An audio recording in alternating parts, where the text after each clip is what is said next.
तो मंगल जो है वो दक्षिण का मालिक है और पहला और आठवीं राशि दोनों उसके पास है, यानी पूर्व और दक्षिण का जो कॉम्बिनेशन है वो उसके पास में दिखेगा आपको, है ना, डायरेक्शन वाइज।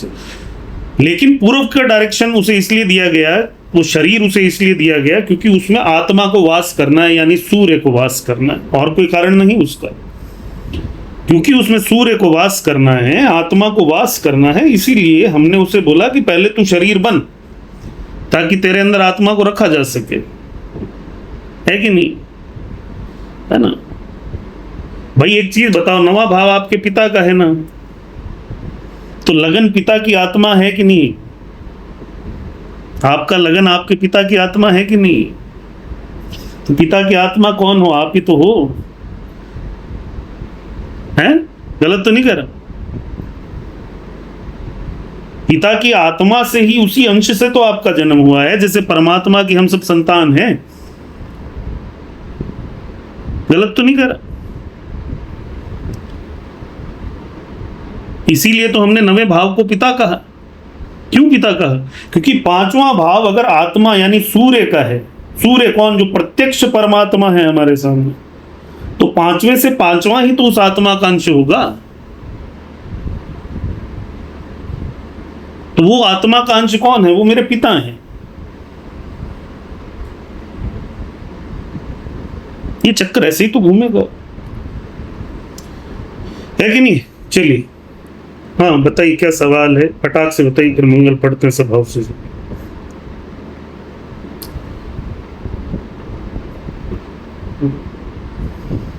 बताइए निधि जी, जल्दी से बताइए।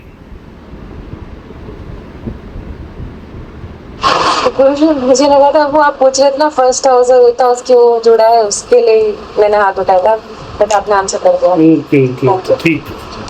हाँ हाँ बताइए बताइए, किसके मन में सवाल, जल्दी से। सर तो अगर कोई क्वेश्चन पूछता है कि फाइनेंशियल स्टेबिलिटी, तो नॉर्थ और साउथ दोनों देखना चाहिए या वास्तु अगर देखे तो? ऑफ कोर्स चार्ट भी देखना है, बट ये भी देखना चाहिए कि नॉर्थ कैसा है एंड साउथ। पहली बात जीवन में याद रखिए, आज एक आपको बड़ा सिंपल एग्जांपल देता हूं।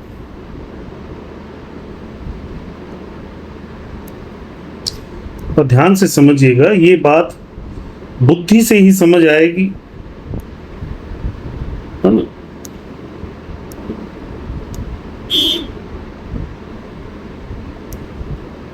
मान लीजिए एक बिल्डिंग है, first floor, second floor, third, fourth, fifth, sixth, ठीक है, एक बिल्डिंग है ना। जो भी लोग बड़े शहरों में रह रहे हैं, जैसे बॉम्बे, पूना, जहां भी, तो वहां बिल्डिंग्स में रहते हैं, बेंगलुरु, है ना। ये डायरेक्शन डिस्टर्ब है वास्तु के हिसाब से, ठीक है ना। यहां भी एक फैमिली रह रही है, यहां सब जगह एक एक फैमिली रह रही है। ये वाली फैमिली मान लीजिए कि ग्रो कर रही है, ये नॉर्मल है, ये कर्जे में डूब गया है, ये जो है इनके बच्चे नहीं हो रहे, ये जो है पति पत्नी का तलाक हो गया, और ये जो है ये भी ठीक ठाक इनका भी चल रहा है, कोई दिक्कत वाली बात, बल्कि ये यहाँ रह रहे हैं, इनको ग्रोथ मिल गई, मान लीजिए। How this can happen? और ये होता है, आपकी आंखों के सामने होता है, आपकी ही बिल्डिंग्स में होता है कि नहीं होता?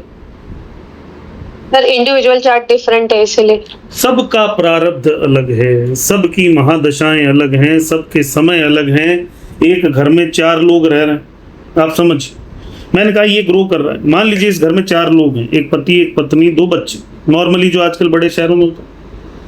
अब मान लीजिए पति के भी भाग्य की महादशा चल रही है, पत्नी के लग्नेश की महादशा चल रही है, जो बच्चे पैदा हुए हैं उनकी भी, किसी की शुक्र की महादशा चल रही है, और किसी की जो है बड़ी अच्छी भाग्य की पंचम भाव की, 11वें भाव की महादशा चल रही है, ठीक। वास्तु दोष है, वास्तु दोष इन्हें परेशान नहीं कर रहा होगा कि कर रहा होगा कुछ चीजों में, कहाँ कर रहा होगा कि कभी कभी अननेसेसरी एक्सपेंसेस ज्यादा हो रहे होंगे, है ना, कभी कभी हेल्थ इश्यूज क्रिएट हो रहे होंगे, लेकिन क्या है कि ये बाकी सब चीजें अच्छे लेवल पे चल रही हैं, कमाई अच्छी हो रही है, तो इनको पता नहीं चल पा रहा उस चीज, ठीक। अब वहीं जो ये यहाँ रह रहा है कर्जे में डूबा हुआ जो व्यक्ति है, अब इसकी पता चली जी, पति की मंगल राहु की महादशा चल रही है, पत्नी की भी मंगल राहु की किसी की चल रही है, और घर में बच्चे हैं उनकी भी किसी की चंद्रमा की या मंगल राहु की या मान लीजिए अष्टम भाव की महादशा चल रही है, छठे की चल रही है। समझ रहे हो आप मेरी बात? अब इसके पास वो ये आपके पास आया, आपने इसको बताया, अब ये बोला जी मेरे ऊपर रह रहा है, उसके तो वास्तु की दिक्कत नहीं, आप मेरे को बेवकूफ़ बना रहे हो, आप तो एस्ट्रोलॉजरों का काम ही है जी बेवकूफ़ बनाने का। ऐसे ही होते हैं लोग, ऐसे ही बोलते हैं क्लियरली, क्योंकि उन्हें आप समझा नहीं सकते ना कि तूने वही जन्म थोड़ी लिया जहां उस आदमी ने लिया, तू उसी बाप की औलाद थोड़ी है, तो तेरा कॉम्बिनेशन कुछ तो डिफरेंट होगा यार, तेरी पत्नी तेरे बच्चे वही थोड़ी हैं जो उसके हैं। सो फर्स्ट आपकी रिस्पॉन्सिबिलिटी क्या है? उसका बर्थ चार्ट, और सिर्फ उसका नहीं, if a person is going in terrible timing, analyse करिए उसके अलावा उसके परिवार के चार्ट, उसकी बीवी का, उसके बच्चों का, क्योंकि टेरिबल सिचुएशन अकेले उससे नहीं बनी होगी, वरना तो पहले ही बन जाती। And then make a decision, and then make कि वास्तु में कहां दिक्कत है, उनको अपन कैसे सही कर सकते हैं। Vastu can not change your life and your timings, it can just give you support. याद रखिएगा, मेरा अगर महादशा मेरी घर में, मेरे घर के अंदर अगर सबकी महादशाएं अच्छी चल रही होंगी ना, तो कोई सा भी वास्तु मुझे परेशान नहीं करेगा। थोड़ा बहुत कर सकता है, ऊपर नीचे करता है, लेकिन मुझे पता ही नहीं चलेगा। मान लीजिए मैं महीने के 10 करोड़ रुपए कमा रहा हूं, तो घर में कोई बीमार हो भी गया और हॉस्पिटल में 10 दिन रख लिए, 2, 4, 5, 10 लाख रुपए खर्च भी हो गए, मुझे क्या फर्क पड़ेगा बताओ। लेकिन वही अगर मान लो कोई आदमी है बेचारा 10,000 रुपए महीने कमा रहा है और उसके साथ हो जाए वो दिक्कत, तो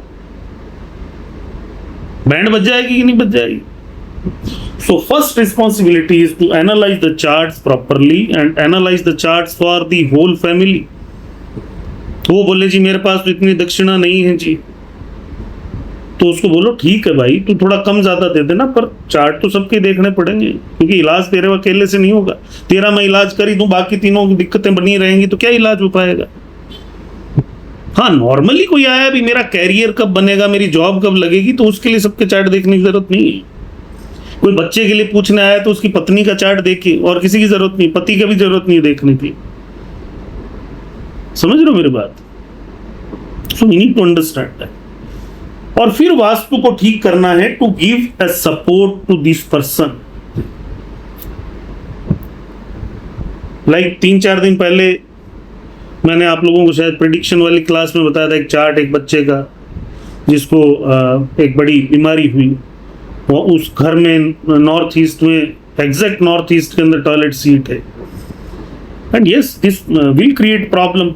लेकिन क्या सिर्फ उसी ने प्रॉब्लम की, क्या टॉयलेट सीट नहीं, महादशाएं भी गड़बड़ चल रही हैं उस घर के अंदर, पिताजी की भी, बेटे की भी। समझ रहा? It means timing is also not supporting.